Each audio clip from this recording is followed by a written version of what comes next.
avec l'intelligence de l'homme, c'est là où il commence à agir. Certainement tu es fatigué à réfléchir. Certainement tu es fatigué à penser à cela. Mais ce matin, le Seigneur va faire grâce à ta vie. Élève ta voix, fille du Seigneur. Élève ta voix, adore ce Dieu. Élève ta voix, sois reconnaissant ce matin. Notre Dieu Père Céleste, ce matin, je voulais encore me présenter devant ta face pour notre Dieu. Et je reconnais que sans toi, auprès de toi, oh Dieu, nous ne sommes rien au Père. Je me présente devant ta face comme quelqu'un qui reconnaît que sans toi, ma vie, auprès de toi, n'est rien.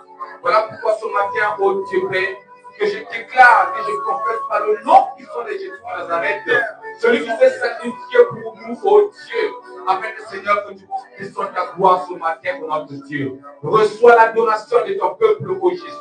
Ce matin, nous sommes venus ici, Père, nous pour t'adorer, parce que c'est toi qui es le véritable Dieu. Parce que tu as dit dans ta parole, tu cherches les vrais adorateurs, ceux qui vont t'adorer dans l'esprit, dans la vérité. Et ce matin, nous sommes là, oh Dieu, afin que Seigneur, que nous puissions vraiment t'adorer, notre Père. Nous voulons que Seigneur, mon Dieu, que tu puisses nous descendre au fait de voir ta puissance au milieu de nous, notre Père. Et je sais que notre Dieu, sur terre, il n'y a pas un royaume plus qu'un royaume pour notre Père.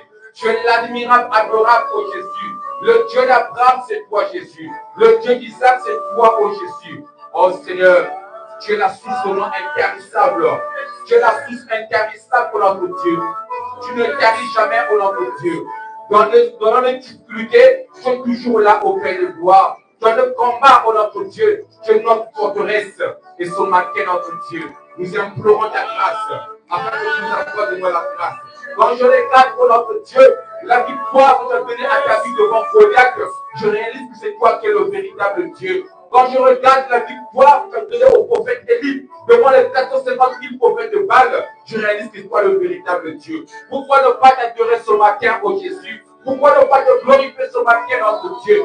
Mais si nous ne t'adorons pas, qui d'autre que nous pouvons adorer, oh Jésus? Si nous ne glorifions pas, oh notre Dieu, qui va te glorifier ce matin, notre Dieu? Sois exalté, notre Dieu. Sois exalté, Jésus de Nazareth. Celui, oh notre Dieu Père. Oh Jésus, qui a reçu mon âme, Seigneur, pour lui délivrer notre Dieu Père.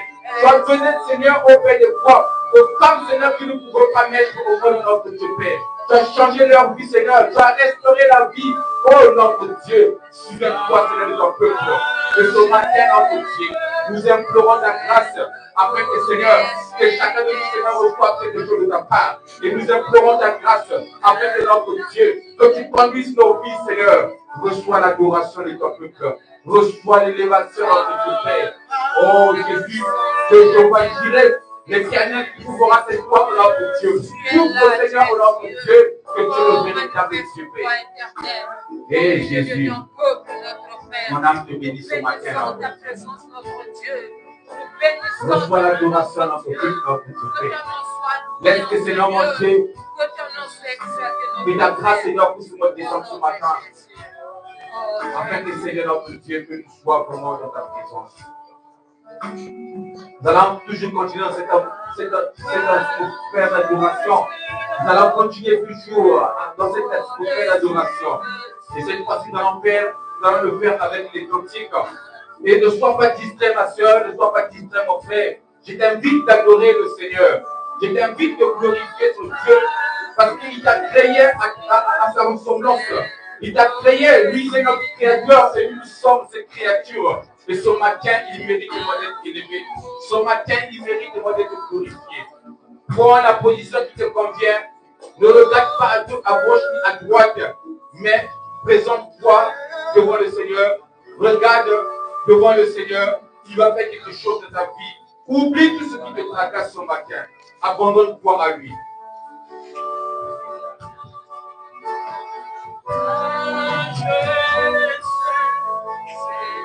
Au-dessus des cieux, ton nom est établi.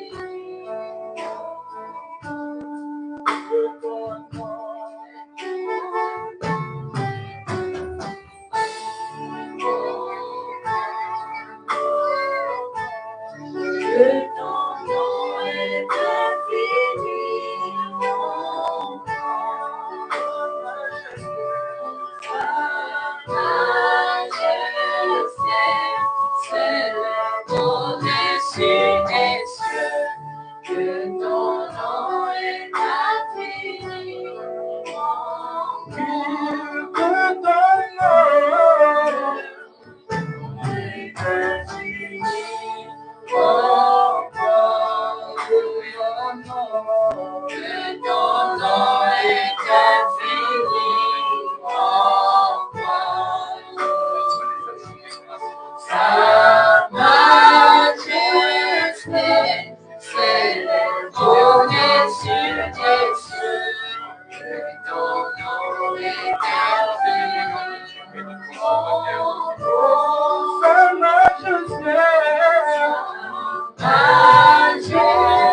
Qui a fait ce qui est. Nos cœurs unis, nos vies unies, en toute humilité nous nous approchons de toi. Merci Seigneur.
Oh,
e potesa essendo e potesa chi mi ama favori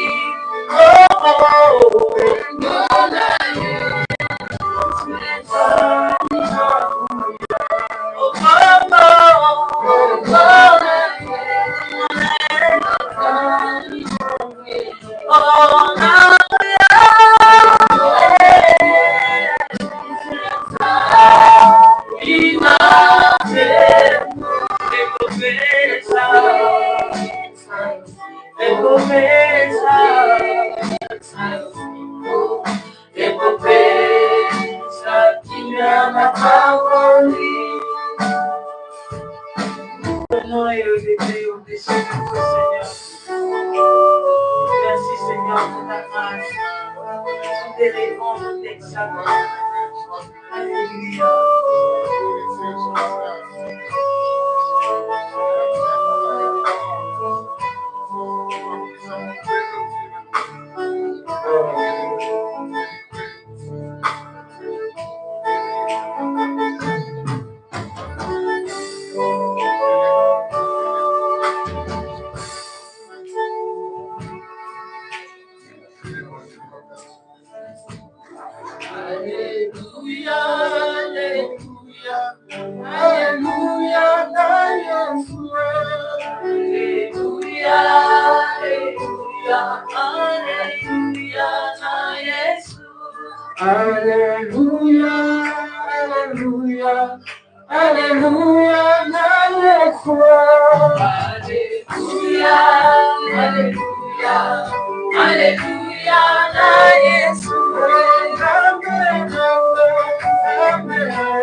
Esprit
Chacun de nous va demander encore une double portion dans sa vie. Élève ta foi, prie le Seigneur. Élève ta foi, prie le Seigneur. Demande que le Seigneur t'accorde une double portion ce matin parce que tu as eu une grâce ce matin. Le Seigneur est capable de pouvoir descendre son onction ce matin dans ta vie.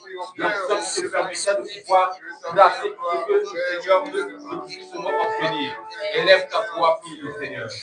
Élève ta foi, prie le Seigneur.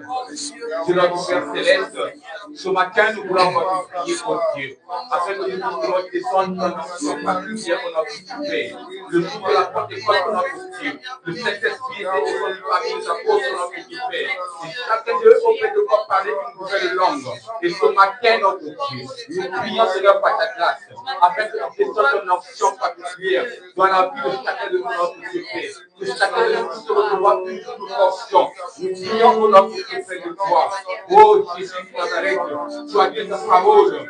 Si vous demandez auprès de toi en priant, que tout ce que vous allez demander, vous allez le recevoir.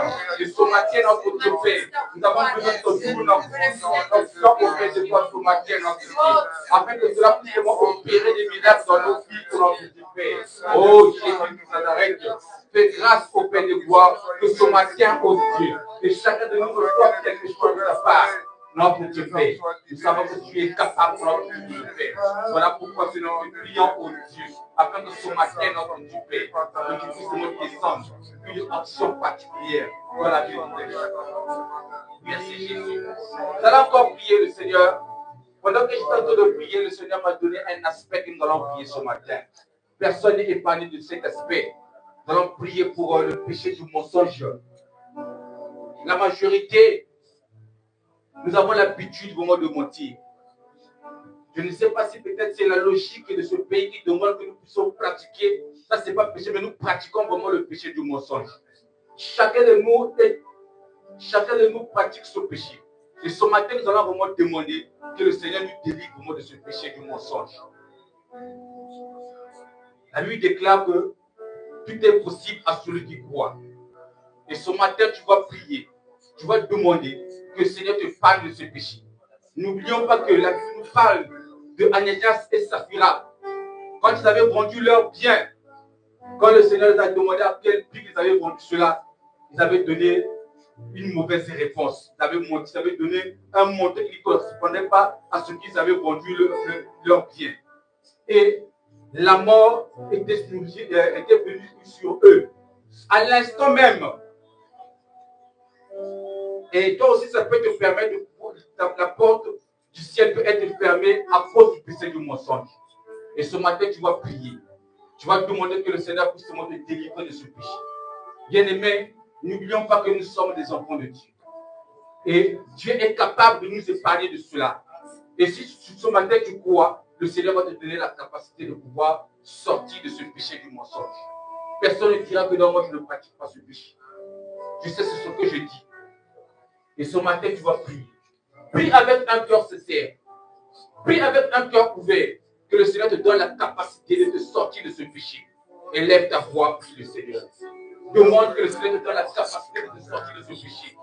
Sinon, la mort viendra auprès de toi comme Ananias et Saphira. Si Ananias et Saphira, ils avaient perdu leur vie à cause du mensonge, qui es-tu pour ne pas perdre leur vie? Pourquoi ça ne peut pas être par exemple la mort physique? mais ça peut être la mort spirituelle, la mort dans tous les sens. Et ce matin, je t'invite de pouvoir prier. Je te demande que le Seigneur te délivre de ce péché. Élève ta voix, prie du Seigneur.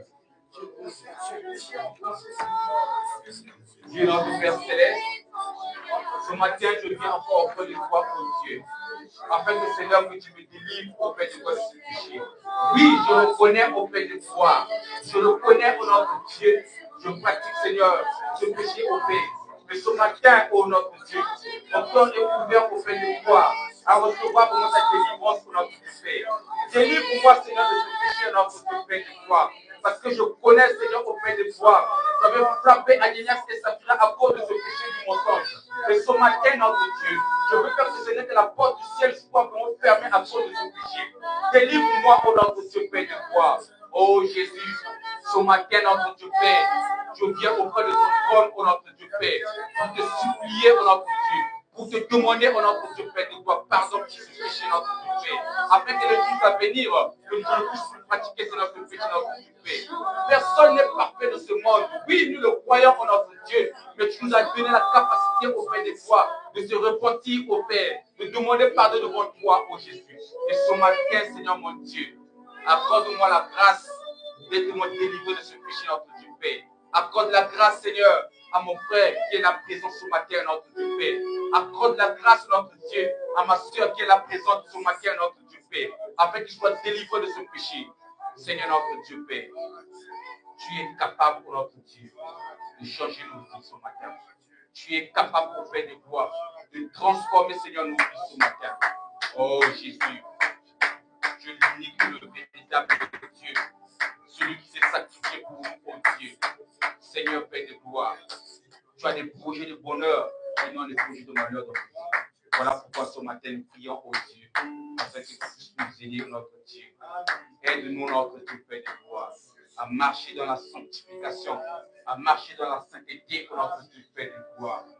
Jésus, comme tu l'as dit dans ta parole, cherchez d'abord la sanctification et la justice, sans laquelle personne ne verra Dieu. Seigneur, nous voulons te voir au Père, marcher avec nous, être ensemble avec nous, au nom puissant de Jésus. Amen. Amen. Amen. Amen. Amen. Est-ce qu'on peut se lever et acclamer le Seigneur? Est-ce qu'on peut se lever et acclamer le Seigneur?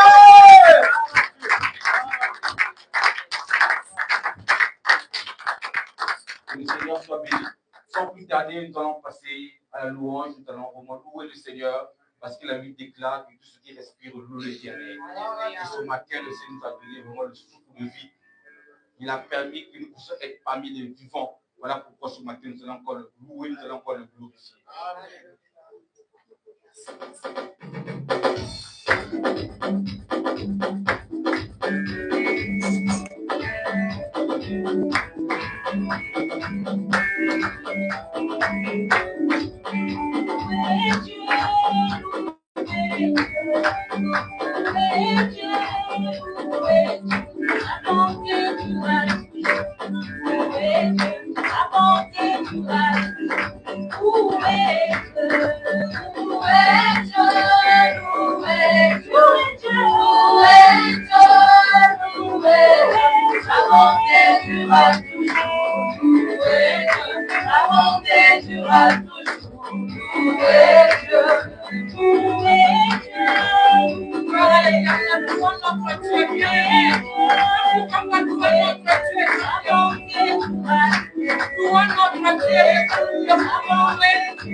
Louez Dieu, ta bonté durera toujours. Louez Dieu, les enfants, louez Dieu, la jeunesse, louez Dieu, ta bonté durera toujours. Louez Dieu, ta bonté durera toujours.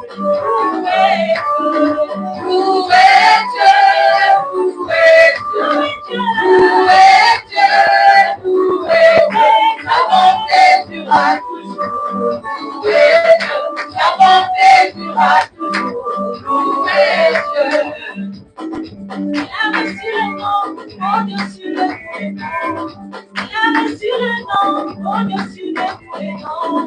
Tout genou fléchira lorsqu'on parlera de l'agneau. Tout genou fléchira lorsqu'on parlera de l'agneau. Il a reçu le nom au-dessus de tous les noms. Il a reçu le nom au-dessus de tous les noms.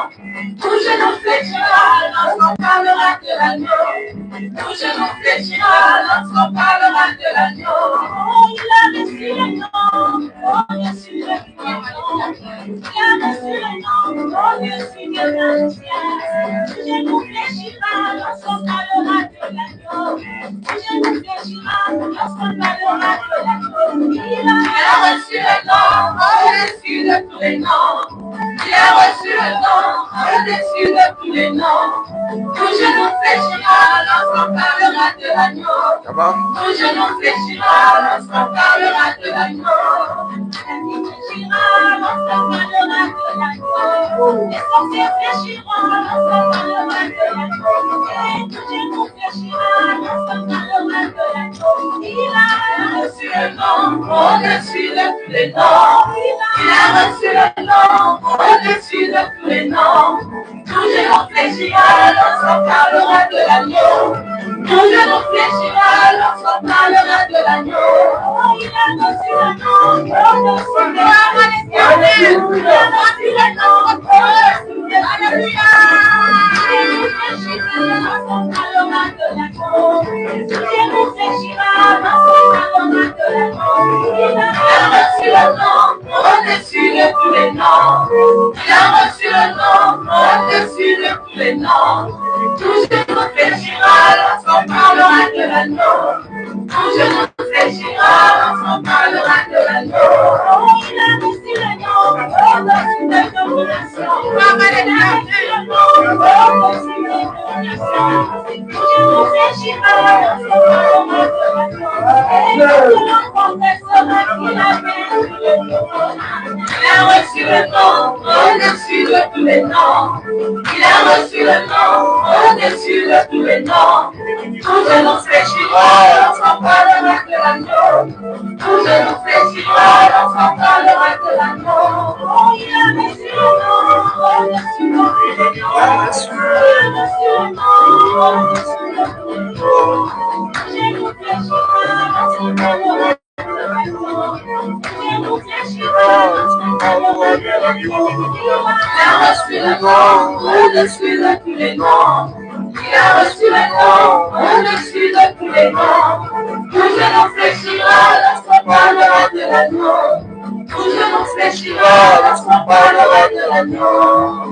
Tout fléchira lorsqu'on parlera de l'agneau. Les soucis fléchiront lorsqu'on parlera de l'agneau. Il a reçu le nom au-dessus de tous les noms. Il a reçu le nom au-dessus de tous les noms. Tout genou fléchira lorsqu'on parlera de l'agneau. Tout genou fléchira lorsqu'on parlera de l'agneau.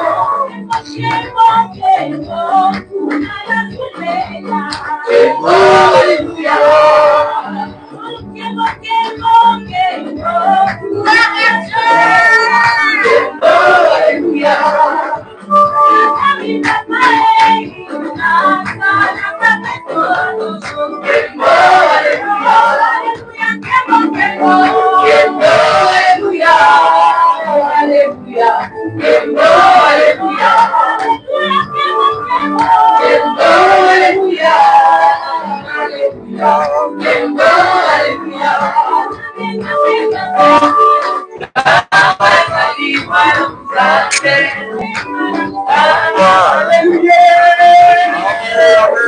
Amen. Amen. Amen. Nous allons passer à la parole de Dieu. Nous allons nous lever, nous allons prier le Seigneur pour la parole que nous allons écouter. Le Seigneur a réservé une parole ce matin pour nous. C'est même le but de notre rassemblement.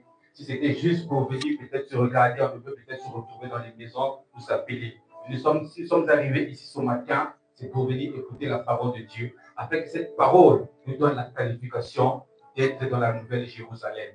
Amen. C'est le but de notre rassemblement ici ce matin, pour ne pas dire chaque jour ici. Nous ne venons pas ici pour venir nous regarder ou peut-être venir chercher quoi que ce soit, mais nous venons ici pour venir écouter la parole, afin que nous puissions être matures spirituellement, que nous puissions bénéficier vraiment de la grâce du Seigneur.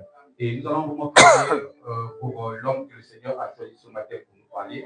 Et nous allons prier également que cette parole vraiment nous fasse du bien. Certainement, tu l'as déjà écouté peut-être un jour ailleurs ou ici, mais la répétition, c'est toujours important. Amen. Élève ta voix, prie le Seigneur. Notre Dieu, nous voulons encore écouter ta parole ce matin, ô Dieu. Nous prions au Seigneur en Dieu, afin que nous fassions grâce au Père. Que cette parole, ô notre Dieu Père, puisse encore nous apporter encore la foi au notre Dieu Père. Que cette parole puisse encore nous donner encore un peu de foi dans notre vie, Seigneur, de vivre en toi aussi. Laisse que cette parole, Seigneur, puisse encore nous donner encore la capacité, notre Dieu Père, de continuer, Seigneur, à foi encore en toi, ô Jésus. Et ce matin, Seigneur, nous prions au Père, nous l'offrons ce matin pour nous parler de ta part. Laisse que, Seigneur, mon Dieu, que le Saint-Esprit puisse nous utiliser puissamment pour notre Dieu Père, que le Saint-Esprit puisse nous apporter les mots, Seigneur, qu'il faut auprès de toi, afin que nous puissions vraiment comprendre ta parole. Laisse que chacun de nous, notre Dieu, puisse avoir la capacité de recevoir cette parole et de la mettre vraiment en pratique. Merci, Seigneur, mon Dieu, pour les mots que tu vas mettre dans ta bouche auprès de toi. Pour nous enseigner ce matin. Gloire et louange à toi. Au nom de Jésus. À présent, tu vas préparer ton cœur pour recevoir la parole. Certainement, tu as un besoin, certainement, tu as quelque chose.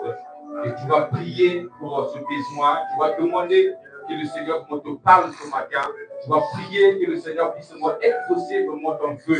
Certainement, ça fait déjà des mois, des années que tu es en train d'endurer ce problème, que tu es en train de chercher la solution. Et ce matin, avant d'écouter la parole, présente ton souci, présente ton problème à Dieu. Et le Seigneur te donnera la solution à ce problème. Et je vais appeler mon Père pour nous conduire dans un cantique. Pendant ce temps que mon Père va nous chanter ce cantique, et toi, tu vas prier, tu vas demander que le Seigneur te parle ce matin, que le Seigneur t'apporte de moi la grâce.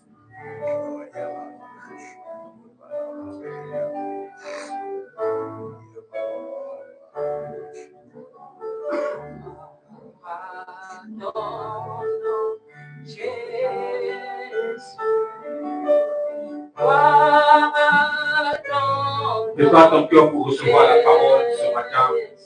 Prie le Seigneur. Tu es ma forteresse, mon libérateur, je me confie en toi. Alléluia, gloire à ton nom, Seigneur Jésus. Gloire à ton nom, gloire à ton nom, Jésus. Je lui déclare que vous tous chargés, fatigués, je vous donnerai du certainement ce matin, tu es venu chargé, tu es venu avec des soucis, des problèmes qui te tracassent. Mais le Seigneur est là pour t'apporter du repos ce matin. Voilà pourquoi je t'invite que tu puisses présenter ton problème, que le Seigneur t'accorde le repos ce matin. Alléluia, gloire à ton nom, Seigneur Jésus. Gloire à ton nom, gloire à ton nom, Jésus. Gloire à ton nom, Jésus. Tu es mon rocher, tu es ma forteresse, mon libérateur. adore, je me confie en toi. Alléluia. Adorons, Seigneur,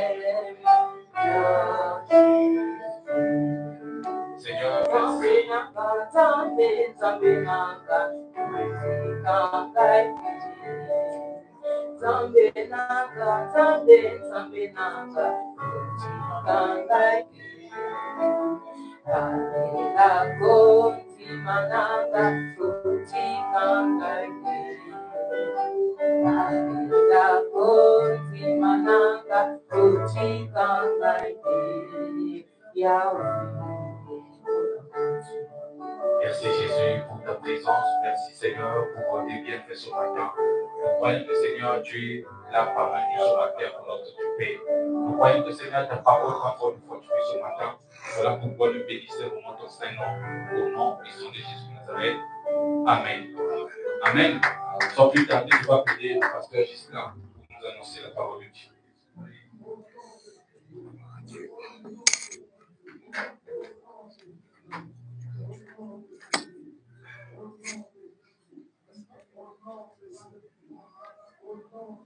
Gloire à Dieu. Est-ce qu'on peut encore se mettre debout? Chanter ce merveilleux cantique. Sa majesté se lève au-dessus des cieux. Ton nom. Est-ce qu'on peut se lever? Est-ce qu'on peut chanter avec les chants? Ton nom est infini. Que ton nom est infini.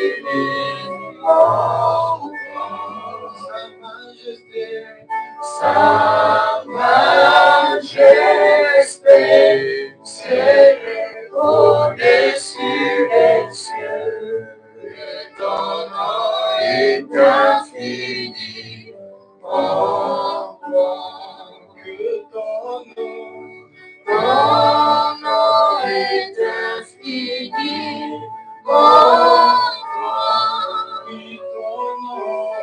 Et ton nom est infini.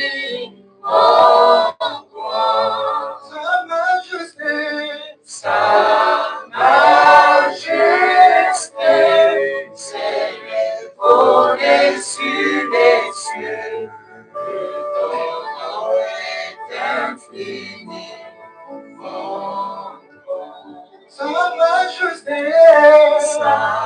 majesté s'élève au-dessus des cieux. Ton nom est infini.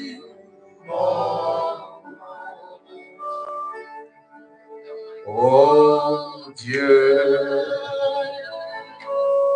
très haut, que ton nom est infini. Sa majesté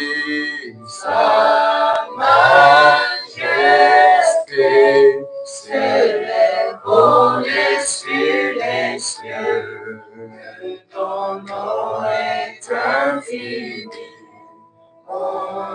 Ton nom est infini, Seigneur, un grand nom, un nom incomparable, un nom insaisissable. Lorsque tu te lèves et que tu agis dans le Fils d'un homme, aucun homme ne peut comparer ton nom. La puissance de ton nom, Seigneur, nous fait traverser des choses difficiles là où l'ennemi peut mettre des barricades. Ton nom, Seigneur, délivre l'hiver. Elle nous amène dans des dimensions grandeur. Elle nous fait asseoir devant les grands. Ton nom, Seigneur, nous glorifie. Ton nom, Seigneur, élève Jésus, élève le Dieu de gloire. Lorsqu'il est prononcé, les démons s'enfuient, les malades guérissent, les morts ressuscitent. Alléluia. Le nom de Jésus est celui qui règne en ce lieu et que nous voulons prêcher. Merci Seigneur parce que tout est soumis les autorités, les dominations, les démons, les esprits qui sont soumis en ce lieu. Oh, que ta parole, Seigneur, apporte le bien, la joie dans un cœur, un changement véritable. Nous t'accueillons par le pouvoir de ton esprit et agis, Seigneur, en ton nom, afin que le Dieu de gloire que nous célébrons soit honoré, glorifié, célébré à jamais. Sois béni, Seigneur, au nom de Jésus. Merci, Seigneur. Merci, les chants. Que Dieu soit béni. Amen.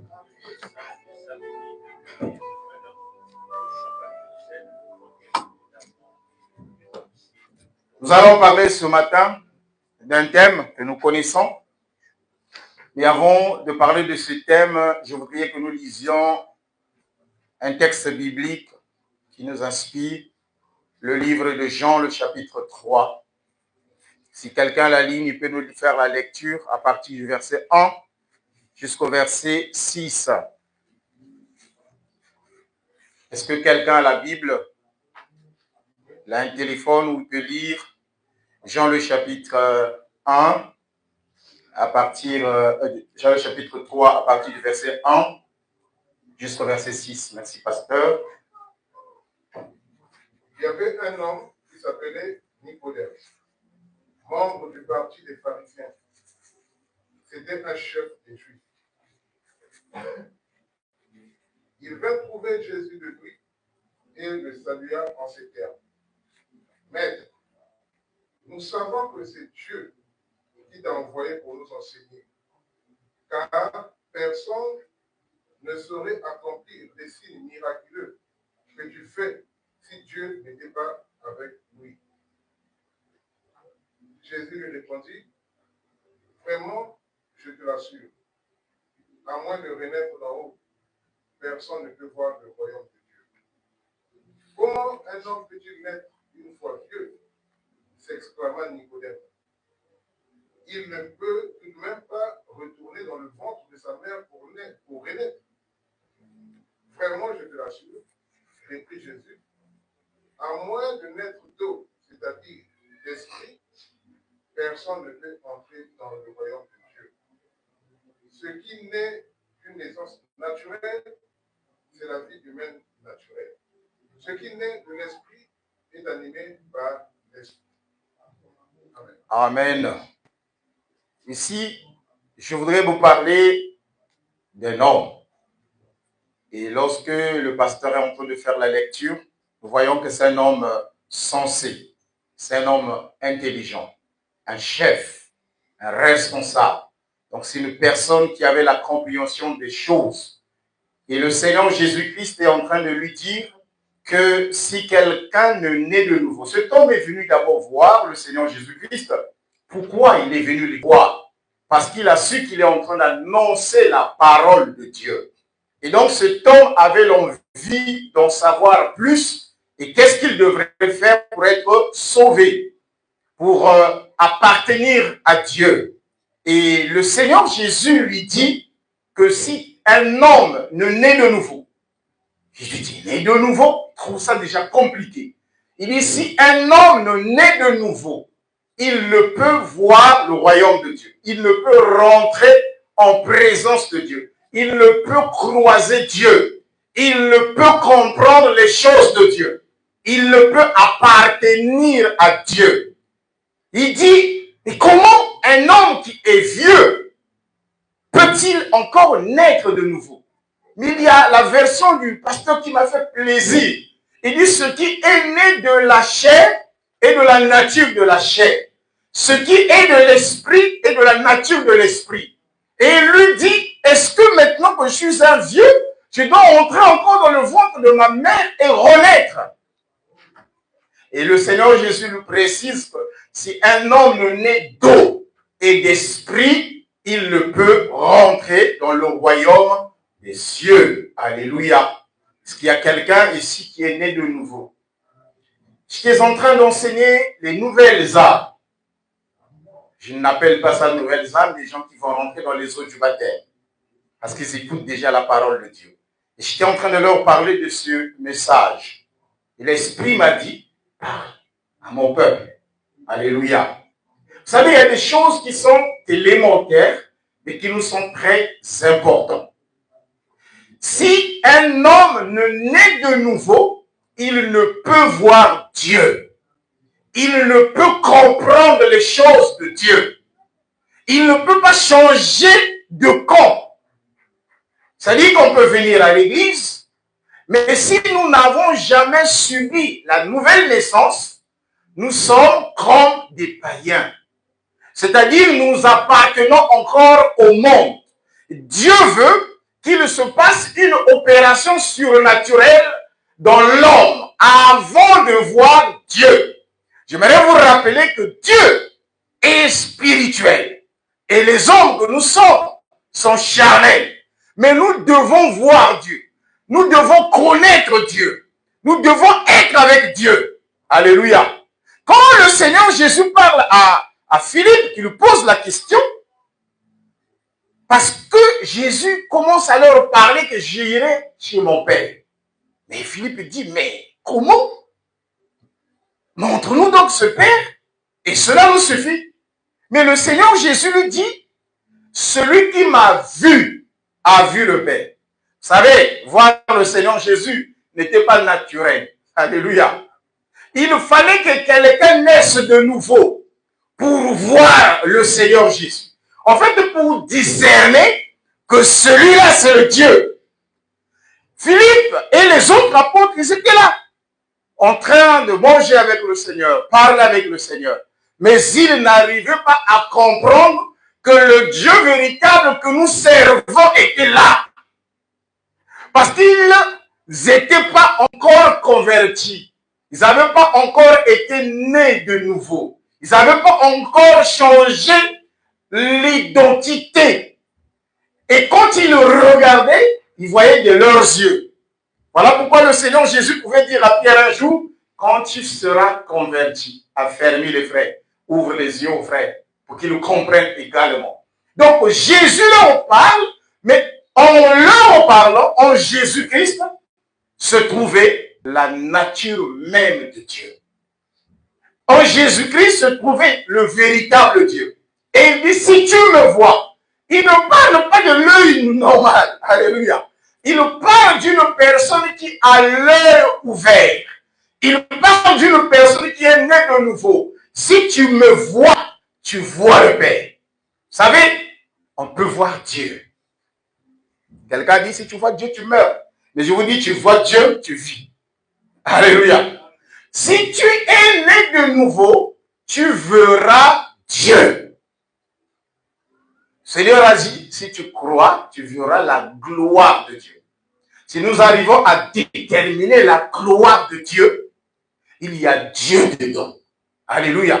Tu peux voir la grandeur de Dieu. Tu peux voir Dieu si tu es transformé, si tu n'es plus toi-même. J'ai donné en définition la nouvelle naissance. C'est un changement radical. J'appelle de cela radical, qui est opéré dans le cœur d'un homme ou dans l'âme. Vous savez, dans l'homme, dans l'âme de la personne, c'est là où il y a ses pensées, c'est là où il y a ses sentiments, et même sa volonté à lui. Je veux faire ceci, je veux agir ainsi. Tout ça, ça se passe dans l'âme de la personne. Et j'ai dit, pourquoi nous devons naître de nouveau? Vous savez, dans la Bible, quand nous lisons toute la Bible, pour que quelqu'un puisse connaître Dieu, on nous parle qu'il faut être renouvelé. Il faut changer. Alléluia. Il faut être renouvelé. Il faut être régénéré. Et toute la Bible nous parle de la régénération, comme la nouvelle naissance. Et la sainteté est une condition indispensable pour accéder dans la communion avec Dieu. C'est pas l'homme naturel, c'est pas l'homme comme ça. Vous savez, dans Hébreux, le chapitre 12, le verset 14, il est dit de rechercher la paix et la sanctification. Et là, on dit, sans laquelle personne ne verra Dieu. J'ai dit que nous pouvons voir Dieu. Alléluia. Et sans laquelle personne ne verra Dieu. Il faut rechercher la paix avec tous et la sanctification. Et sans laquelle personne ne rencontrera Dieu. Personne ne verra Dieu. Vous savez, dans la nature humaine, quand l'homme est né, il est déjà considéré comme un pécheur. Parce que ce péché qu'il a reçu de Adam, quand tu nais directement, tu es un pécheur. Et l'homme lui-même, il reçoit ses propres péchés que lorsqu'il grandit. Tu es en train de grandir, tu deviens mature, adulte, et à partir de ce moment, ta conscience commence à te culpabiliser de ce que tu fais. Et c'est là où on marque que tu as péché, tu as fait mal. Mais sinon, au commencement, dès ta naissance, on parle que l'homme est déjà pécheur. Donc l'homme par lui-même ne peut donc parvenir à un vrai changement. Vous savez, tu peux venir à l'église, tu peux écouter la parole de Dieu, tu peux chanter, mais tu n'as jamais rencontré Dieu. Tu n'as jamais eu une relation avec le Seigneur. Mais le changement véritable que je parle, c'est donc un acte de l'Esprit de Dieu qui se manifeste dans l'homme pour le régénérer, renouveler ton cœur, te communiquer la nature de Dieu. C'est l'Esprit de Dieu qui vient dans l'homme. Quand Jésus dit quand tu seras converti, le jour que vous recevrez le Saint-Esprit, et quand il commencera à te changer le cœur, qui te donnera la nature de Dieu, en ce moment, parle, affermis le frère. Il dit, tu convertis le frère, parce qu'en ce moment, tu as reçu quelque chose de la part de Dieu. Ce n'est pas toi qui dois changer de vie pour devenir une nouvelle personne, mais l'œuvre de Dieu en toi, qui fait de toi une nouvelle personne. Et la Bible présente cette expérience comme une nouvelle naissance. Et par laquelle donc l'homme devient, il dit devient enfant de Dieu. Comme Jean le chapitre 1 au verset 12. L'homme devient. Et là on nous dit, on n'est pas enfant de Dieu parce que nous avons, chacun de nous est né. Il est né d'un père et d'une mère. Mais quand tu es né d'une père et d'une mère, ce n'est pas ce qui te qualifie enfant de Dieu. On ne naît pas enfant de Dieu par le sang de nos mamans, de nos papas, par la volonté humaine, mais il dit par la volonté de Dieu. C'est-à-dire que c'est Dieu qui le fait en nous. Ce n'est pas nos efforts. Je vous dirai ce que l'homme doit faire. Mais ce n'est pas, c'est la volonté de Dieu. Lorsque Dieu a décidé que tu deviennes un enfant de Dieu, en ce moment, tu le deviens. Mais tu as quelque chose à faire. Vous savez, quand j'ai parlé de la nature d'Adam, dès que Adam a péché, Dieu commença à nous considérer comme des rebelles. Dans le livre d'Éphésiens, le chapitre 2, le verset 2, dès que tu nais, Dieu te considère comme un enfant de la rébellion, comme un enfant de la colère. Ça, c'est le verset 3, toujours Éphésiens 2. Et comme les enfants de ce siècle-là, dans Luc, le chapitre 16, le verset 8, vous lirez tout ça à la maison. Et comme un enfant du diable, 1 Jean, le chapitre 3, le verset 10. Chaque personne, quand il est né, Dieu le qualifie comme ça. En fait, voilà pourquoi la Bible dit que tous ont péché et sont privés de la gloire de Dieu. Mais pour avoir la nature de Dieu, seule la nouvelle naissance produit donc dans le pécheur, dans cet enfant du diable, dans cet enfant de ce siècle, seule la nouvelle nature donne dans le cœur de cet homme une nature de Dieu. Quand quelqu'un naît de nouveau, dans le pécheur, il se passe une opération spirituelle qui fait que cet homme-là reçoit une nature de Dieu qui le rend donc capable d'être en communion avec Dieu. Vous savez, il y a beaucoup d'hommes qui prient, qui savent prier, qui vraiment intercèdent. Mais tantôt, il n'a jamais prié. En fait, il n'a jamais été avec Dieu. Parce que sa nature ne lui permet pas de s'approcher de la montagne de Dieu. Un jour, Moïse est monté à la montagne parce qu'il devait croiser Dieu. Le peuple dit, mais toi tu nous dis toujours, tu vas aller croiser Dieu. Tu vas aller croiser Dieu. Dis à ce Dieu-là, nous aussi, on veut l'entendre de nous-mêmes. Moïse dit, ah, mais c'est un problème difficile. Mais je monte et informe Dieu. Il parle à Dieu. Dieu lui dit, dis-leur de se sanctifier pendant 3 jours. De se sanctifier. Vous savez, quand Moïse amène le peuple de Dieu vers la montagne, Dieu dit ne touchez même pas la montagne. Mais éloignez-vous, soyez proches. Avant même que Dieu ne parle. C'est comme quelqu'un qui dit, tout le monde a dit, non Moïse, nous préférons que Dieu te parle et après tu viens nous dire ce qu'il te dira.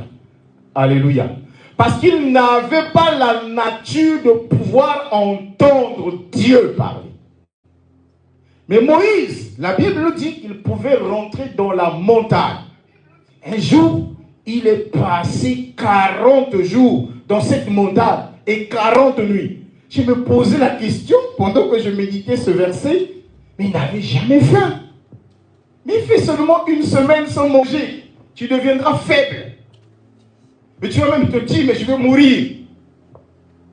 Et après, quand j'ai étudié le jeûne, je dis, ce n'est pas des sacrifices que vous faites. Mais c'est un engagement. Je peux même l'appeler involontaire. C'est-à-dire, quand tu es dans la présence de Dieu, tu dis, je ne te quitte pas, Seigneur, sans pourtant que tu ne m'aies donné ce dont j'ai besoin. Et quand tu es là, tu continues à prier. Tu continues à prier. Les jours passent. Et c'est ça le vrai jeûne. C'est pas souffrir. Non, c'est un engagement. Mais parfois qui n'est pas volontaire. Mais parce que tu pries et que tu n'as pas encore reçu ce que tu as besoin, tu continues à prier. Tu continues à prier. 1 jour est passé, 2 jours est passé, 3 jours est passé. En ce moment, tu ne sentiras pas la famine. Jeûnez pour bien jeûner. Ne souffrez pas. Alléluia. Dieu a besoin des gens qui se concentrent dans sa présence. Et la présence de Dieu nous nourrit. C'est-à-dire que tu te sentiras fort. Tu te sentiras comme si tu as fait une journée. Mais tu es déjà à 5 jours. Parce que ce n'est pas quelque chose de naturel. Il y a quelque chose de grand qui se passe. La présence de Dieu nous donne la force, nous donne la vigueur. Elle nous nourrit. Alléluia. Et nous sentons la force parce que nous sommes dans sa présence.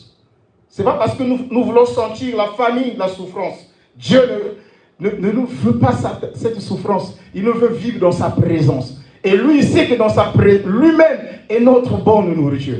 Lorsque nous parlons à Dieu, nous nous sentons fortifiés. Même dans notre corps. Le corps est en forme. Tu ne peux pas voir quelqu'un naturel va dans une montagne pendant 40 jours et 40 nuits. Et il est en train de prier. Mais il va mourir. Quand vous allez monter à la montagne, vous verrez que Moïse est mort. Mais parce que dans la présence de Dieu, ce n'était plus un Moïse transformé. Une autre personne. Sa présence nous transforme. Elle nous fait tellement du bien. Je dis, c'est l'œuvre de Dieu en nous. Mais l'homme lui-même doit faire quelque chose aussi. Et je dis du côté de Dieu, du côté de l'homme, ce que l'homme devrait faire. Qu'est-ce que l'homme doit faire? Il doit être aussi là pour écouter Dieu. Par exemple, nous sommes à l'église. Si tu n'entends pas qu'il faut naître de nouveau, tu ne le pourras pas. Il faudrait que tu apprennes qu'il y a la nouvelle naissance qui existe. Quand tu l'apprends, en ce moment, cette parole te donne une autre vision. Et c'est cette parole qui te donne donc cette vie d'être nouvelle. Dans le livre de Marc, le chapitre 10, à partir du verset 36 jusqu'au verset 42, là nous voyons Marthe et Marie. C'est une histoire qui est tellement merveilleuse. Ce qui m'intéresse ici, c'est que chaque personne, quand tu reçois une personnalité importante, tu dois te précipiter de faire quelque chose pour le recevoir. Et donc Marthe s'est dit, je reçois le Seigneur Jésus, je dois le préparer à manger, il faut que j'arrange la maison, j'arrange la table. Et la Bible appelle de cela préoccupé à divers soins domicile.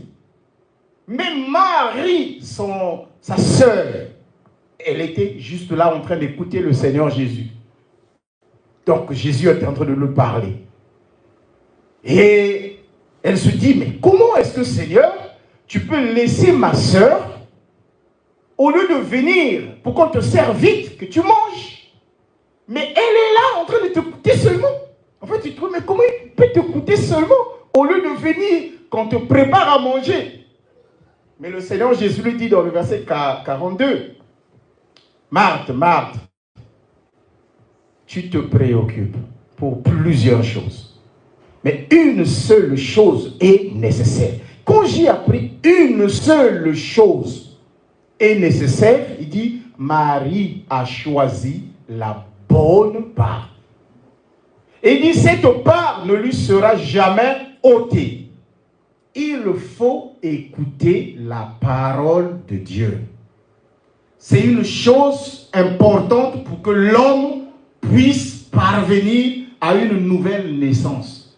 Parce que la parole transforme, la parole te renouvelle, te régénère. La parole te fait du bien, elle nourrit même la foi d'une personne. Comme le confirme Romains le chapitre 10, le verset 17, lorsqu'il dit que la foi vient de ce que l'on entend. Et ce que l'on entend vient de la parole de Dieu. C'est ce que l'homme doit faire.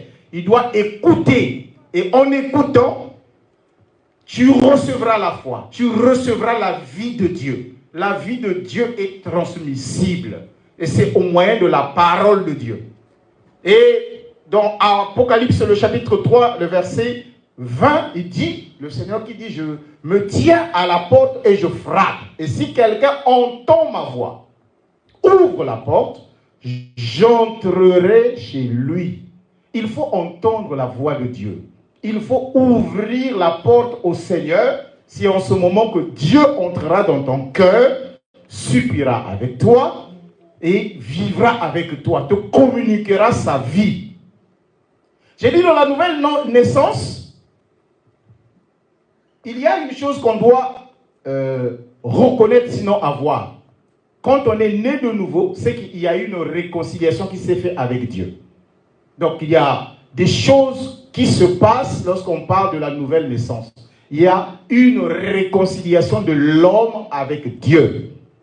Et là, vous le verrez dans Romains, le chapitre 5, le verset 10 au verset 11. Nous n'avons pas le temps de lire tous ces versets bibliques. J'en donne un enseignement, mais je suis en train de parler juste rapidement parce qu'on n'a pas assez du temps. Voilà pourquoi on ne peut pas lire tous ces versets bibliques. Vous les prenez, étudiez-les à la maison. Le livre de Romains, le chapitre 5, le verset 10 au verset 11. Éphésiens 2, le verset 16. Prenez 2 Corinthiens, le chapitre 5, le verset 18 jusqu'au verset 19. Là, on parle de la réconciliation avec Dieu, dans la nouvelle naissance. Il y a aussi le rapprochement de Dieu. Lorsqu'on parle de la nouvelle naissance, ça dit qu'il y a un rapprochement de Dieu. Nous nous approchons de Dieu. Donc, le livre d'Éphésiens, le chapitre 2, le verset 13, en parle. Et sinon, l'adoption comme des enfants de Dieu. Donc, Dieu nous adopte comme si nous étions ses enfants. Galates, le chapitre 4, le verset 4 jusqu'au verset 5. Et prenez aussi Éphésiens, le chapitre 1, le verset 5. Alors, comment se produit la nouvelle naissance? J'ai dit la nouvelle naissance est d'abord l'œuvre de Dieu. Elle est donc la volonté de Dieu. Donc, Jean, le chapitre 1, le verset 12 au verset 13. Là, on a vu qu'à tous ceux qui l'ont reçu, à ceux qui croient en son nom, elle a donné le pouvoir de devenir. C'est Dieu qui le permet, que tu deviennes enfant de Dieu. Ils sont nés ni de la chair, ni de la volonté de l'homme, ni de la volonté de la chair, mais ils sont nés de la volonté de Dieu. Donc, la nouvelle naissance est la volonté de Dieu. C'est Dieu qui a envoyé son Fils pour que nous devenions ses enfants. C'est la volonté de Dieu. Donc Dieu veut que nous puissions avoir la nature de Dieu. Donc c'est sa volonté de nous engendrer comme ses enfants. C'est dans sa volonté. Alléluia. Je sais que je parle un peu rapide parce que je cours avec le temps, mais nous verrons ce que nous pouvons voir. Alléluia. On dit comment se produit la nouvelle naissance? Toujours, je dis par la mort et la résurrection de Christ. Sans la mort, sans la résurrection, il n'y a pas nouvelle naissance. Alléluia. 1 Pierre, le chapitre 1, le verset 3, il est écrit: béni soit Dieu, le Père de notre Seigneur Jésus-Christ, qui nous a régénérés. Quand on parle de la régénération, on parle de la nouvelle naissance. Alléluia. Qui nous a régénérés, encore qui nous a renouvelés, qui a fait de nous des nouvelles personnes pour une expérience vivante et par la résurrection de notre Seigneur Jésus-Christ d'entre les morts. Nous avons été régénérés par la résurrection du Seigneur Jésus-Christ. J'ai dit, notez bien que la nouvelle naissance est une condition. C'est conditionné au moyen de la foi. Elle est conditionnée au moyen de la foi. C'est une condition. La foi dans notre Seigneur Jésus-Christ qui est crucifié et qui est ressuscité. Tant que tu n'as pas cru au Seigneur Jésus mort et ressuscité, il n'y a pas pour toi une nouvelle naissance. En un mot, il n'y a pas pour toi une transformation pour que tu deviennes enfant de Dieu. Pour que tu sois enfant de Dieu, pour que tu naisses de nouveau, il faut croire à la mort et à la résurrection de notre Seigneur Jésus-Christ. Et j'ai dit dans la nouvelle naissance, il faut qu'il y ait donc la mort en soi et la résurrection. La mort en soi-même, c'est donc le renoncement. Par exemple, ces textes bibliques que je cite ici, Luc le chapitre 9, le verset 23, et Marc le chapitre 8, le verset 34. Là, on nous parle que si quelqu'un veut venir à moi, Jésus-Christ qui parle, il dit qu'il renonce à lui-même et qu'il se charge de sa croix et me suive. Donc la nouvelle naissance, c'est d'abord la mort en soi. Ça veut dire qu'un renoncement. Il ne faudrait pas que tu discutes avec toi-même. Tu dois dire, je donne ma vie à Jésus-Christ. Je me renonce à moi-même. Je veux me charger de ma croix. Et je veux suivre le Seigneur Jésus. Et la résurrection, c'est donc le symbole même de la régénération. Sinon, ce qu'on appelle la nouvelle naissance. Le Seigneur Jésus, il est sorti du tombeau avec un nouveau corps. Quand il est mort avec un corps qu'on peut appeler le corps pécheur. Parce qu'il a porté en lui nos péchés.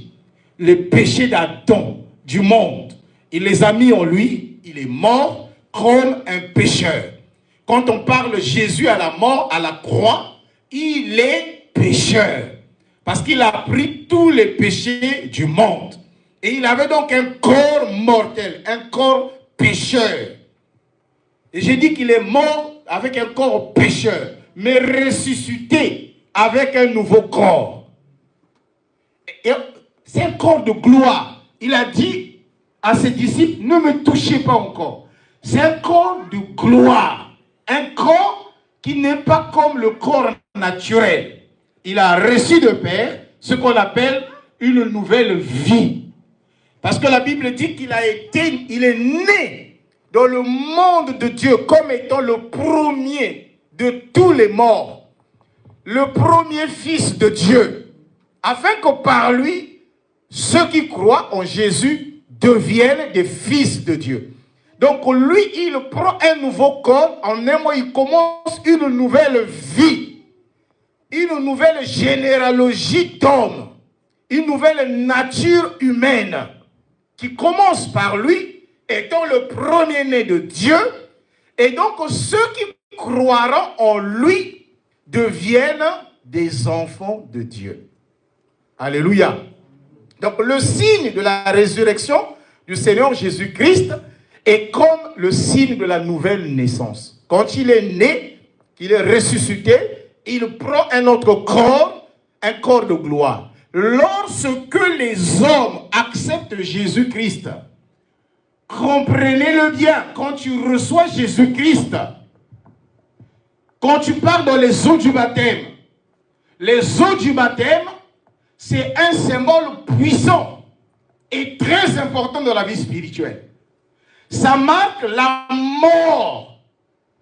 J'étais en train de dire à quelqu'un, non, je ne vous baptise pas en vous mettant l'eau sur la tête. Non, non. J'ai dit, je ne l'ai pas appris du Seigneur. Parce que la Bible nous dit, lorsqu'on te plonge dans l'eau, tu meurs avec le Seigneur. C'est très important. Dans l'eau, c'est comme si tu fais une journée, 2 jours. Et quand on te relève de l'eau, tu ressuscites véritablement comme le Seigneur Jésus-Christ a été ressuscité.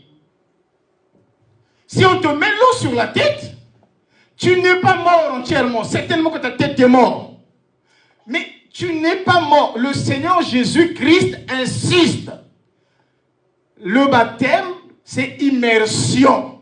C'est-à-dire plonger dans l'eau. Dans l'eau. Quand on te le plonger là, veut dire mourir. Donc moi, là, je suis mort comme si j'étais à la croix avec le Seigneur Jésus-Christ. On me relève de là, je suis ressuscité. Je porte avec moi un nouveau corps. Et ce nouveau corps, c'est un corps de gloire. C'est là où je dis, un chrétien, on ne peut pas le toucher par le diable. Oh non, on t'a bouffé. Mais non! À moins que vous n'avez pas été renouvelé. Vous avez cru en un maître qui n'est pas le vrai. Si vous avez cru au Seigneur Jésus-Christ et que vous avez été baptisé, vous êtes un homme différent de ce qu'on te connaît. On connaît que c'est la sœur Grâce. Mais cette sœur Grâce n'est plus la sœur Grâce de qui m'aimait. Je vous dis qu'elle est la seule grâce de Jésus. Je l'ai souvent dit à ma famille, parce qu'ils ont dit, dans notre famille, les gens ne se marient pas. Les gens ne peuvent pas construire. Ils ne peuvent pas acheter une parcelle. J'ai dit à mon grand frère un jour, je ne suis plus de ta famille. Je suis de la famille de Dieu. Il n'avait pas bien compris. Parce qu'il me dit, ah, mais toi c'est comment là? On ne te comprend pas. Comment tu t'es marié? Mais comment tu achètes la parcelle? Mais comment tu construis? J'ai dit, en fait, je ne suis plus de votre famille. Votre famille, les gens ne peuvent pas se marier. Les gens ne peuvent pas construire, ne peuvent pas acheter des parcelles, ne peuvent pas voyager. Moi, je suis de la famille de Dieu. Et quand tu es de la famille de Dieu, tu portes en toi une autre identité. Et le grand frère de notre famille s'appelle Jésus-Christ. Vous savez, dans une famille, si vous avez un grand qui est fort, dès qu'on veut blaguer avec toi, dis seulement, toi tu connais pas mon grand frère. Si tu me touches là, mais il te fera du mal. C'est qui? Ah, mais c'est un tel. Ah, là-bas on laisse. Mais nous avons un grand frère le plus fort, le plus puissant. Jésus-Christ. Et lorsque nous prononçons le nom de Jésus, tous nos adversaires, nos ennemis tombent, s'écroulent. Parce que nous appartenons à un Dieu fort et puissant qui nous a adoptés pour que nous soyons ses enfants. Et quand tu es enfant de Dieu, tu es extraordinaire. Le diable ne peut pas te toucher. Parce que tu es né. Le Seigneur est devenu comme le premier-né de toute la création. Comment vous pensez que la création, c'est pas la création comme Adam. Depuis Adam, Dieu a créé les hommes. Mais on dit Jésus-Christ est devenu comme le premier-né de toute la création. La création de Dieu. C'est-à-dire, en Jésus-Christ, le monde des enfants de Dieu commence. Et on l'appelle le deuxième Adam. Du premier Adam, sont nés tout le monde que vous voyez. Donc, du deuxième Adam commence par Jésus. Voilà pourquoi on dit il est le premier de toute la création. Donc, lui, il est le premier. Après vient tout ceux-là qui croient en lui. Il forme une autre création. Un autre type humain. Nous ne sommes plus des gens normaux, des gens naturels, mais des gens surnaturels. Nous vivons dans un monde, et lui, il pouvait dire, Père, garde-les, parce qu'ils ne sont pas du monde, mais nous sommes tous ensemble, comme des personnes vivant sur la terre. Mais Jésus prie pour ses disciples. Il dit au Père de les garder parce qu'ils ne sont pas du monde. Bien-aimés, ne soyez pas du monde. Soyez de ceux qui sont transformés. Ceux-là qui portent la nature de Dieu. Et pour porter la nature de Dieu, il faut être régénéré. Alléluia. Donc, Colossiens, le chapitre 1, le verset 12 au verset 18, nous parle que Jésus-Christ est le premier né de toute la création. Donc, c'est le grand frère. Et donc, ceux qui croient, ils deviennent exactement des enfants de Dieu. Et dans 1 Corinthiens, le chapitre 15, le verset 20 jusqu'au verset 21, on dit que c'est par lui qu'est venue la résurrection, donc la régénération. Il est donc impossible de naître de nouveau sans passer par la croix, sans passer par Jésus. Et celui qui ne prend pas ma croix, dit Jésus dans Matthieu le chapitre 10, le verset 38, celui qui ne prend pas ma croix et ne me suit pas n'est pas digne de moi. Donc il faut prendre la croix de Jésus-Christ. N'est pas digne de moi, il veut dire n'est pas digne de rentrer dans le ciel. N'est pas digne d'appartenir à Dieu. Et dans Jean 14, le verset 6, il dit, je suis le chemin, la vérité et la vie. Personne ne peut venir au Père que par moi. Parce qu'il est devenu le premier-né. Il n'y a que lui qui peut nous conduire à Dieu. Il n'y a pas un autre nom, il n'y a pas une autre personne par laquelle nous pouvons appartenir à Dieu, nous pouvons être sauvés. La seule personne qui peut nous ouvrir la voie de Dieu, c'est Jésus. Donc il nous faut porter sa croix, il faut le suivre. Et seul lui peut nous donner la vie.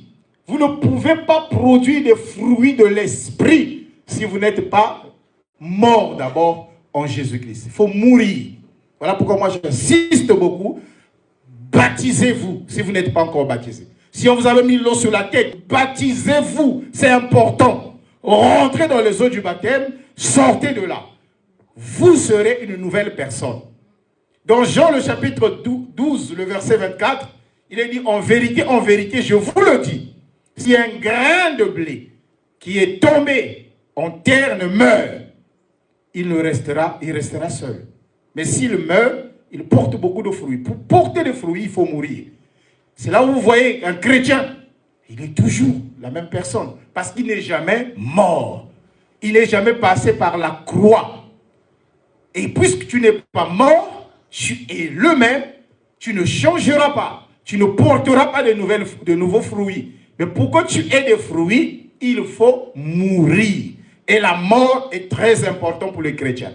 Je n'ai pas dit prenez le couteau et allez mourir. Je dis passer par les eaux du baptême, qui est un symbole de la mort véritable. Et la résurrection quand vous êtes relevé de là. Et quand on parle de la nouvelle naissance, il y a donc un transfert, sinon une transmission de vie. Donc, dans le processus de la nouvelle naissance, il y a une transmission. Je l'ai appelé comme un transfert de vie. Donc, Dieu vous communique sa nature. C'est Dieu qui vous communique sa nature. Il met en l'homme la nature de Dieu. Pour que quand on te regarde, vous savez, des vrais chrétiens, quand tu es chrétien, quand le diable te voit, il sait, ah, lui là, il appartient à Dieu. Parce que tu as une nature communiquée par Dieu en toi. Tu as une nature de Dieu. Et c'est là où la Bible dit que si quelqu'un est en Christ, il est une nouvelle créature. Je ne sais pas comment vous comprenez les choses, mais je dis nouvelle créature. Jésus-Christ étant le premier-né de toute la création, et quand quelqu'un croit en ce Jésus-Christ, cette personne devient une nouvelle créature. Quand on dit que les choses anciennes sont passées, C'est-à-dire que tes fautes, tes péchés, ta nature, ta famille, tes malédictions de la famille sont passées et voici toutes choses deviennent nouvelles. Tu commences ta vie par Jésus-Christ. Si tu es en Jésus, alors tu es un type d'homme qui n'a jamais existé. Un nouveau genre d'homme sur la terre. Un homme qui est intouchable. Alléluia. Et qui n'a jamais existé. Qui commence par toi. Être en Christ. C'est une autre vie. Alléluia. Et tous ceux-là qui sont nés par la création ancienne, ils sont fils d'Adam, tout ce monde. Et ils sont toujours appelés pécheurs. Et c'est ça que la Bible appelle le premier Adam. Mais Dieu a envoyé un deuxième Adam pour créer à nouveau les hommes. Parce que la création ancienne a été dérobée et tombée dans le péché. Donc il fallait que Dieu envoie un nouveau Adam, un deuxième Adam, par lequel les hommes doivent naître de nouveau pour appartenir à Dieu. Et donc quand tu es né en Jésus, tu deviens véritablement un enfant de Dieu. Et vous n'êtes plus de ce monde. Et même Paul commençait à trouver sa vie comme si c'était de la boue. Regardez quelqu'un qui a travaillé longtemps. Il a fait des actes, des œuvres. Mais il dit, quand il est né de nouveau, il commence à constater que sa vie était comme de la boue. Alléluia. Parce qu'il était devenu une nouvelle personne. En un mot, tu ne considères plus tes intérêts charnels. Tu mets Dieu au devant. Oh, mais tu ne peux même pas absenter un culte. Parce que tu auras la joie. Quand quelqu'un est né de nouveau, il a le zèle d'être avec Dieu. D'être dans la louange, d'être dans l'adoration. Il ressent en lui une autre force. Il a envie d'appartenir à Dieu chaque jour. Voilà pourquoi le psalmiste pouvait s'écrier pour dire « Oh, je suis dans la joie » lorsqu'on me dit « Allons dans la maison de Dieu ». En fait, il expérimentait la nouvelle naissance. Alléluia. Il était dans la pensée de Dieu. Il dit, quand on me dit, allons dans la maison de Dieu, il trouve le plaisir. Il fait des sacrifices pour Dieu. Parce qu'il dit, en fait, c'est là ma vie. C'est là ma maison. J'ai été très heureux. Très heureux. Lorsque la sœur Bénédicte et la sœur Christella m'ont appelé, ils ont dit, oh papa, mais c'est merveilleux. Waouh! Elles étaient en pleurs, elles étaient fatiguées, elles étaient... Et Dieu, mais pourquoi même Dieu nous a abandonnés? Mais pourquoi ceci arrive? Mais c'était extraordinaire. Sans l'exhortation de notre très cher bien-aimé ancien Jérôme, mais ils étaient cassés, ils étaient brisés. Mais quand ils arrivent au Congo, ils retrouvent leur vraie famille, qui les ont entourés, qui les ont invités, qui les ont consolés. Mais ils n'ont plus pleuré, ils étaient heureuses. Ils disent, papa, mais nous sentons heureuses. J'ai dit, waouh! Je manquais même de mots pour les consoler. Alléluia! Mais la présence de la famille dont nous appartenons les a fait du bien. Lorsque nous sommes en Christ, nous formons une grande famille. Nous devenons des hommes forts et efficaces. Il n'y a rien de ce que la famille chrétienne ne peut faire. Parce que nous appartenons à Dieu, nous devenons une grande famille. Alléluia. Et si tu es en Dieu, tu seras consolé. Si tu es en Dieu, tu vas privilégier le Seigneur. Ta vie va privilégier les choses qui appartiennent au royaume de Dieu. Oh, je n'ai pas le temps. J'ai fini. Merci, ancien. Nous n'avons plus le temps. Tu vas continuer à prier et faire le service. Amen.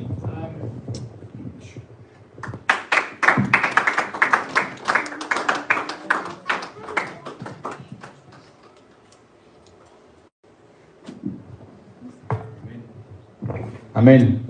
Nous allons nous lever, nous allons prier.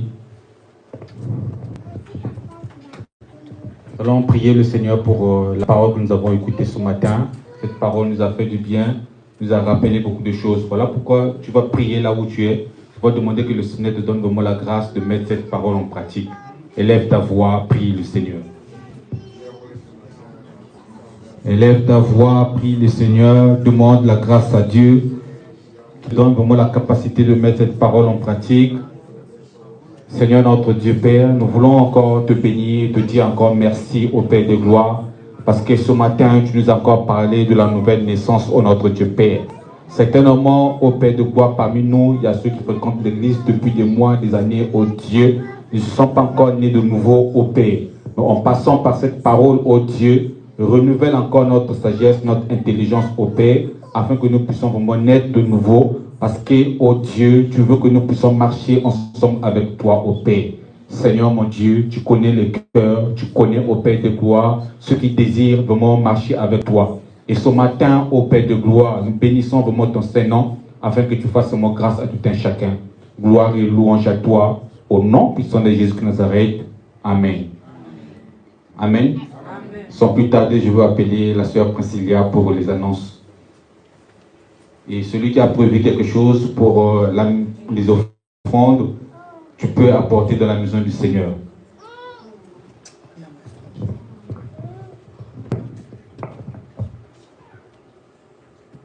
Amen. Amen. Si tu es de nouveau, acclame le Seigneur, acclame. Cet après-midi, nous disons merci à Dieu pour la présence de notre pasteur, le pasteur Thierry qui est là. C'est lui qu'on écoute beaucoup en ligne, il est bien là. Est-ce qu'on peut acclamer le Seigneur? Cette semaine, qui était présent en ligne? Il a parlé de quoi? Qui était présent en ligne? Qui était là? Personne. Il a parlé de quoi? Amen. Il faut honorer nos pères. Amen. Ok, donc cette semaine aussi, on va continuer avec l'apôtre Timothée, toujours de 21h pile à 21h30.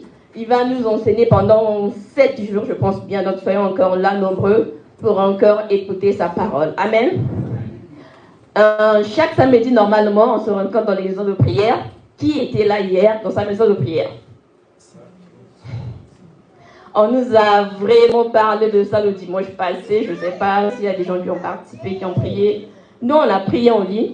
Si vous n'avez pas le temps, vous pouvez créer un groupe WhatsApp, mais prier en ligne, c'est aussi bien. Hein. Vous pouvez dire, pour un mois, on prie 2 fois en ligne et 2 fois en présentiel par rapport à votre disponibilité. Amen.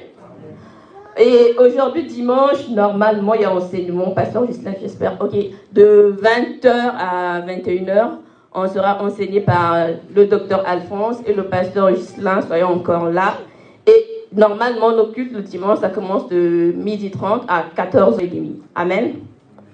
N'oublions pas aussi de participer pour payer la salle.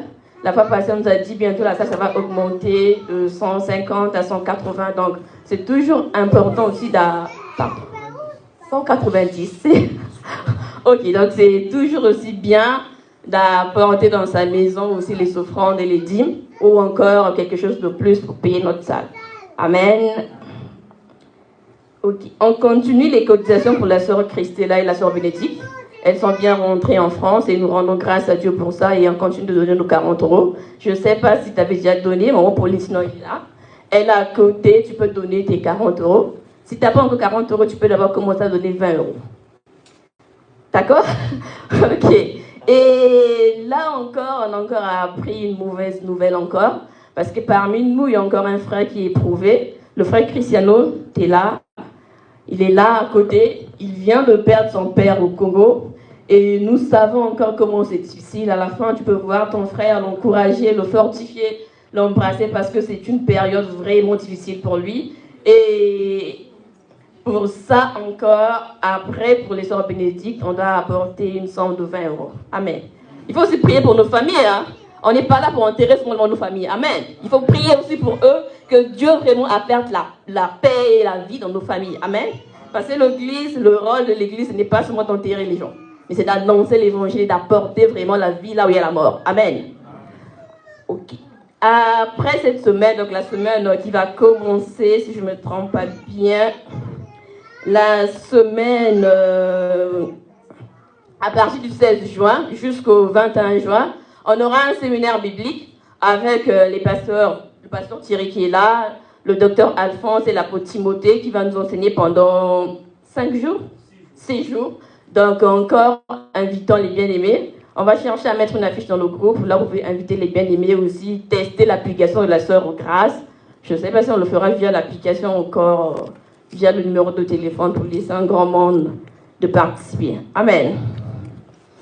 Et normalement, chaque samedi, il y a la réunion des, je ne sais pas comment les appeler, les responsables de l'église, les membres du conseil, les gens qui nous enseignent chaque 11h à 12h. N'oublions pas d'être là. Et puis les chantres se répètent à Damari, 2 fois le mois. Si tu veux être chante, tu veux participer, tu peux voir les frères qui sont là, la soeur Candice, maman Berthe est là, pour participer aux différentes réunions de répétition chaque samedi. Amen. L'Église nous encourage aussi, nous demande aussi de soutenir nos frères qui n'ont pas un loyer fixe, les frères qui n'ont pas encore les papiers, qui n'ont pas une bonne situation financière. Tu connais ton frère, il est dans la difficulté, il est dans la souffrance. C'est aussi bien de soutenir les autres. Amen. Je pense que c'est bon. Donc, on se dit à ce soir, à 20h, qui sera là pour écouter pour la formation.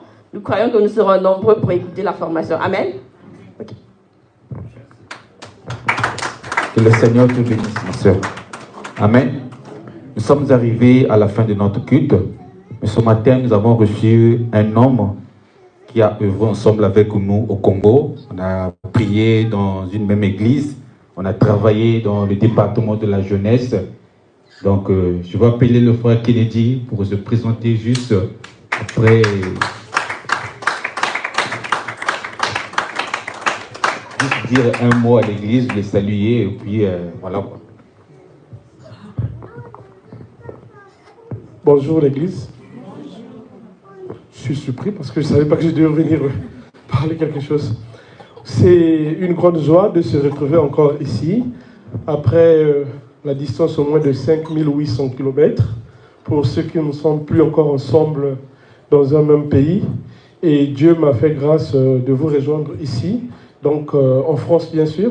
Donc je vous dis simplement merci de m'avoir reçu ici et de l'œuvre que vous êtes en train de conduire ici, parce que je vois sur les réseaux sociaux à des moments, quand j'essaie un peu de zapper Facebook, je vois c'est le pasteur Ghislain qui prêche, et je vois parfois c'est l'ancien qui est en train de modérer, et je vois aussi la sœur qui est debout en train de chanter, donc ça me fait une joie.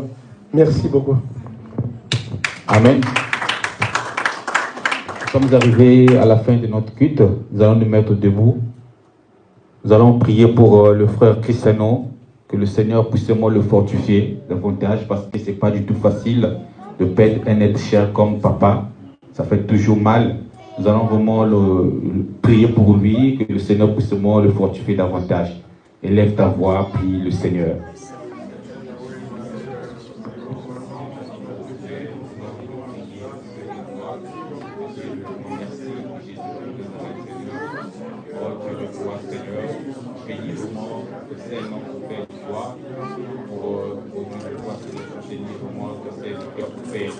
Fortifie-lui vraiment davantage pour notre Dieu Père. Donne-lui auprès de toi le courage, le moral auprès de toi, pour pouvoir affronter auprès de toi ces nécessités difficiles au Père. Tu es capable de pouvoir vraiment cicatriser les blessures intérieures au notre Dieu Père. Soutiens vraiment ton serviteur au Père, encourage-lui au Père de gloire. Ne l'abandonne pas au notre Dieu Père dans ces moments difficiles, que tu sois avec lui, ô Dieu, que tu puisses vraiment le soutenir. Gloire et louange à toi. Au nom puissant de Jésus Nazareth. Amen. Amen. Donc, je vais appeler Papa Timothée. Peut-être il a un mot à dire à l'église et puis faire la prière de clôture. Okay, on va juste rendre grâce à Dieu. Merci beaucoup pour votre présence ici. Merci pour votre motivation, pour votre zèle, pour votre détermination. Venez ici tous les dimanches, de 12h30 à 14h30. Participez aux activités, au programme qui vous est annoncé ici. C'est très important pour faire vivre l'Église. Il faut que l'Église soit en mouvement, il faut que l'Église soit en activité, il faut que l'Église respire. Voilà, c'est nous qui faisons vivre l'Église, c'est nous qui faisons que l'Église existe et que l'Église soit en marche et évolue aussi. Nous voulons remercier le Seigneur pour les chantres. Le nombre est en train de s'étoffer. Vous voyez comment ces bien-aimés chantent avec efficacité, on sent que ces bien-aimés ont du talent, ont des belles voix. Et nous croyons que le Seigneur va ajouter des musiciens pour que Béni ne soit pas seul, que la batterie que nous avons achetée soit jouée, que les tumbas, les guitares que nous aurons achetées aussi soient jouées, parce que nous souhaitons que tous ces instruments-là résonnent ici. Pour aujourd'hui, c'est le rythme du piano, mais le jour où tous ces instruments vont résonner ici, vous n'allez plus chanter assis. Vous allez vous mettre debout et louer le Seigneur. Mais c'est vous qui allez le faire. Merci Seigneur pour ce culte que tu as béni du début à la fin. Merci pour ceux et celles qui ont donné leur dîme et leur offrande. Que tu les bénisses. Merci pour ceux et celles qui vont encore reprendre les trains, les bus, les métros, les voitures pour repartir à la maison. Que le chemin que nous avons emprunté pour arriver ici soit béni et que le chemin que nous allons emprunter pour repartir chez nous soit béni.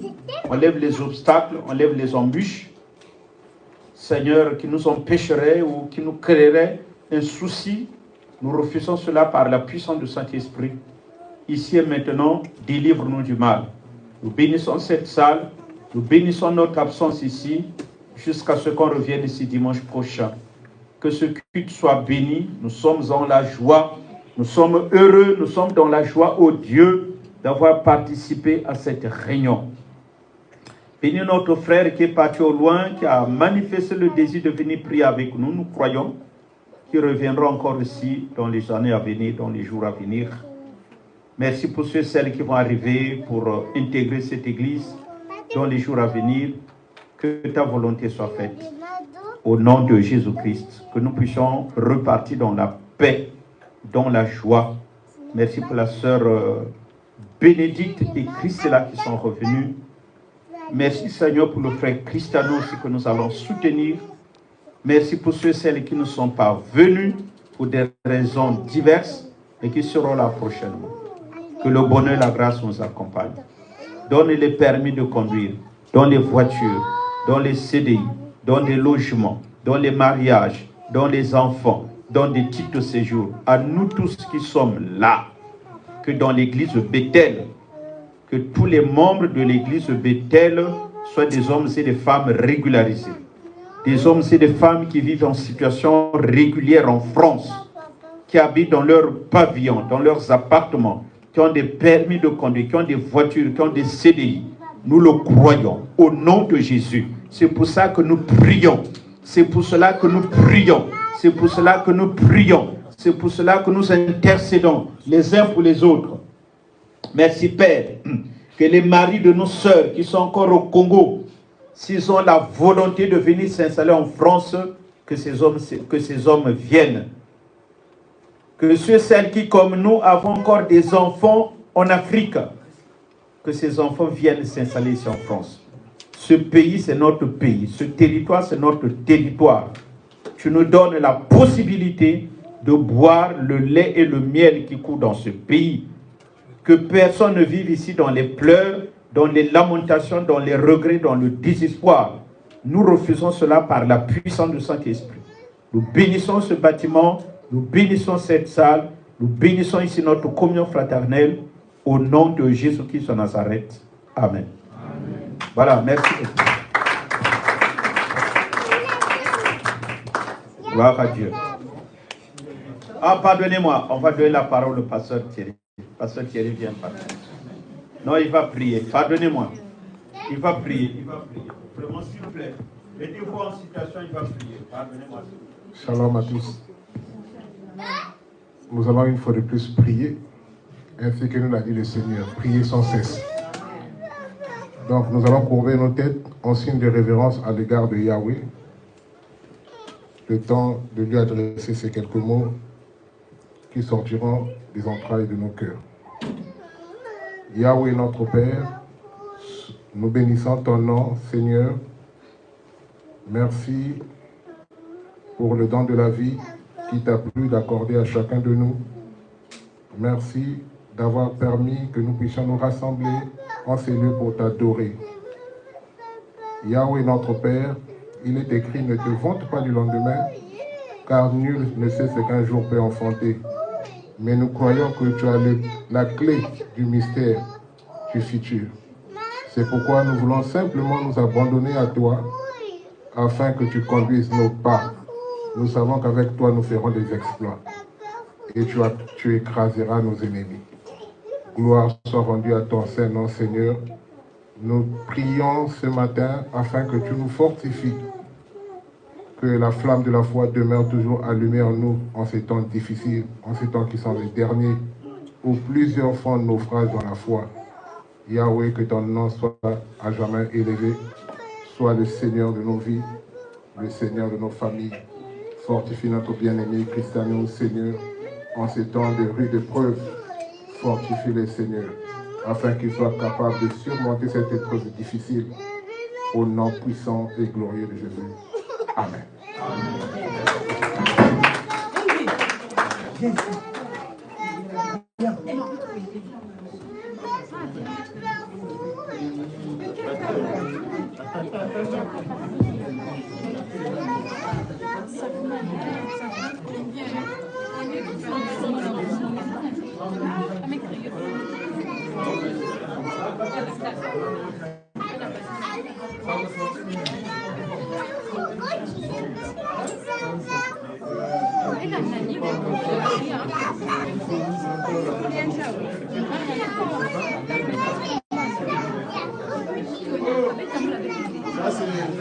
C'est l'homme de...